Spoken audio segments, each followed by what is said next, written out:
Sir, the written answer refers to only two acts, sir. One is Lokpal and Lokpal Act 2013. The other one, the Whistleblowers Protection Act 2011. As far as the first act is concerned, there is a problem. So amendment has been brought and it is being examined by the Parliamentary Standing Committee. That is what to do in the situation where there is no leader of the opposition. Politically speaking, Prime Minister and the government could have been magnanimous to recognize the largest party in the Lok Sabha as the party of opposition, given the Question, status. Mr. Raja. Having said that, my question is about Whistleblowers Protection Act 2011, sir, and it has been notified, but it has not been brought into force. And it is said the amendments are considered for safeguards against disclosures affecting sovereignty and integrity of India. Sir, there are people agitating on this issue. There are attempts to dilute the Right to Information Act, and the whistleblowers are not being protected. There is no opportunity to... What's your question? My question is, what is the transparency? The government says necessary amendments are being considered.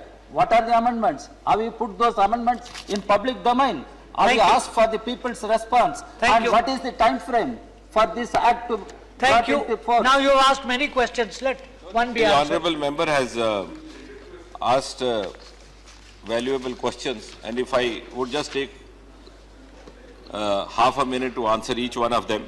Actually, while asking about the whistleblowers, or before that, let's go to the Lokpal Act, which he touched upon. You're not helping the chair at all, Honourable sir. Minister. I am trying Chairman, to get precise Yes, answers sir. and No, sir, precise but the questions, there are questions three to- parts of questions, so I'll go by the direction, whichever question. First one was relating to the Lokpal Act, and he suggested that the Prime Minister, Honourable Prime Minister, should be magnanimous enough. I would just like to inform the August House that this is precisely one of the amendments that is sought to be brought.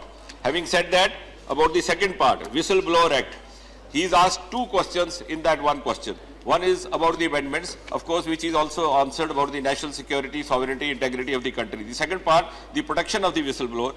He may recall that we already had in place an act called Public Interest Disclosure and Protection of Information and Informer Act. And the same provisions would be applicable where the complaint is made anonymously. Once the complaint is received, the envelope is opened by a competent officer, two of them, then a surrogate number is given, envelope is again closed, the identity of the informer or the complainant is not disclosed, and in case there is any threat to him or complaint regarding that, an appropriate action is taken. Now the third part about the time frame. As I told you, sir, there was a certain sequence of events which has led to this delay.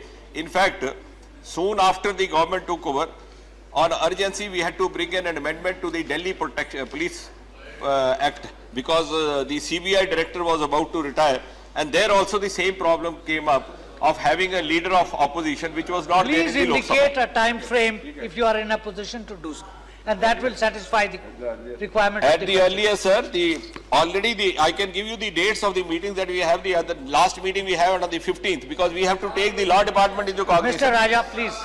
Mr. Raja, please Sir, sit down. Sir, this requires interministerial deliberations. The last deliberation has taken place on the 15th of April, and we are following it up on a very hard footing. The Lokpal Act has been referred to the standing committee. The Delhi Protection Act has already been there. So at the earliest I can say, but I can't give the date because that will depend on many other factors which go beyond my control, sir. चाहे महाराष्ट्र बंबई के अंदर देखिए, आप पंजाब के अंदर देखिए कि agriculture worker तो आप सब बाहर से आता, और ये आप परंपरा पूरे हिंदुस्तान में जीती। कश्मीर के अंदर आप देखिए तो आपको कोई वर्कर नहीं मिलेगा बिल्डिंग बनाने का, तरखान का, मेसन का, मजदूर का। यही तकरीबन स्थिति हिंदुस्तान के हर स्टेट में। तो ये प्रपोजल कई दफा आया